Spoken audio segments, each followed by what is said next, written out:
সময়ের সাথে সাথে আরও গভীর হচ্ছে চীন পাকিস্তান সম্পর্ক। এদিকে ইসলামাবাদের সাথে বেইজিংয়ের এই সখ্যতা নিয়ে উদ্বেগ বেড়েছে নয়াদিল্লিতে। এর মধ্যে আবারও আলোচনায় ভারতকে ঠেকাতে চীন পাকিস্তানের আয়রন ব্রাদার্স সম্পর্ক। বিস্তারিত জানাচ্ছেন তৌফিকুল আশিক।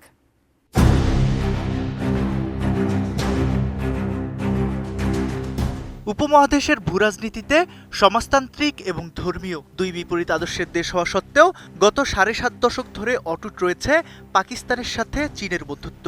এই সম্পর্ককে বলা হয় আয়রন ব্রাদার্স সম্পর্ক। গত ২১ মে অত্যন্ত জাঁকজমকপূর্ণভাবে উদযাপিত হয়েছে চীন ও পাকিস্তানের ৭৫ বছরের এই কূটনৈতিক সম্পর্ক।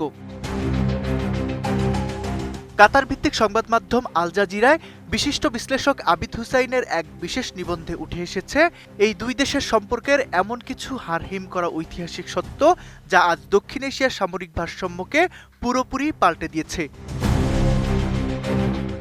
১৯৪৯ সালের অক্টোবরে গণপ্রজাতন্ত্রী চীন প্রতিষ্ঠার মাত্র ৬ মাসের মধ্যে বেইজিংকে স্বীকৃতি দেওয়া প্রথম মুসলিম রাষ্ট্র পাকিস্তান। ১৯৪৭ সালে ব্রিটিশদের কাছ থেকে স্বাধীনতার পর ভারতের বিশাল সামরিক শক্তির বিরুদ্ধে একটি শক্তিশালী কাউন্টারওয়েট তৈরি করা ইসলামাবাদের জন্য জীবন মরণ প্রশ্ন হয়ে দাঁড়িয়েছিল। ফলে আদর্শকে পাশে সরিয়ে রেখে ভৌগোলিক অবস্থান ও নিরাপত্তার হুমকিকেই প্রাধান্য দিয়েছিল পাকিস্তান। উন্নত মানের কাঁচামাল আরআইএল অ্যাঙ্গেল এন্ড চ্যানেল। এখন কাঠের দিন শেষ, আরআইএল এর বাংলাদেশ।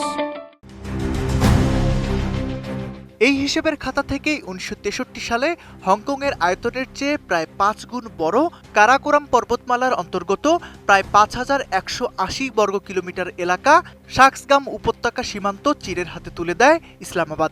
অথচ ভারত এই পুরো এলাকাকে নিজেদের কাশ্মীরের অংশ হিসেবে দাবি করে আসছিল। পাকিস্তান বুঝতে পারে বিতর্কিত এই পর্বতাঞ্চলের ওপর এককভাবে ভারতের দাবি মোকাবেলা করার চেয়ে তার নিয়ন্ত্রণ চীনের হাতে থাকা বেশি কৌশলগত লাভ হবে। ১৯৭৪ সালে ভারত যখন প্রথম পরমাণু পরীক্ষা চালায় তখন পাকিস্তানের তৎকালীন প্রধানমন্ত্রী জুলফিকার আলী ভুট্টো ঘোষণা করেছিলেন প্রয়োজনে ঘাস খেয়ে হলেও পাকিস্তান এই বোমা বানাবে। সামরিক বিশ্লেষকদের মতে চীন তখন আন্তর্জাতিক নিষেধাজ্ঞা উপেক্ষা করে অত্যন্ত গোপনে পাকিস্তানকে পারমাণবিক অস্ত্রের নকশা এবং অন্তত ২টি পারমাণবিক বোমার জন্য প্রয়োজনীয় সমৃদ্ধ ইউরেনিয়াম সরবরাহ করেছিল। এমনকি ১৯৯৮ সালে পাকিস্তান যখন পাল্টা পরমাণু পরীক্ষা চালায় তখন জাতিসংঘের নিন্দা প্রস্তাবে ভেটো দিয়ে ঢাল হয়েছিল খোদ বেইজিং। আন্তর্জাতিক শান্তি গবেষণা ইনস্টিটিউটের তথ্য অনুযায়ী পাকিস্তানের মোট অস্ত্র আমদানির ৮০% এখন একচ্ছত্রভাবে সরবরাহ করে চীন। যৌথভাবে উৎপাদিত JF-17 থান্ডার ফাইটার জেট থেকে শুরু করে অত্যাধুনিক ফ্রিগেট, সব মিলিয়ে পাকিস্তানের পুরো সামরিক ইকোসিস্টেম এখন চীনা প্রযুক্তির উপর নির্ভরশীল। গত বছরের মে মাসে ভারত ও পাকিস্তানের মধ্যে হওয়া আকাশযুদ্ধের সংঘাতের সময় ফরাসি রাফায়েলের বিরুদ্ধে এই চীনা হার্ডওয়্যারের কার্যকারিতা প্রমাণ হওয়ার পর পাকিস্তানি সামরিক বাহিনী এখন যৌথ উৎপাদন আরও ত্বরান্বিত করছে।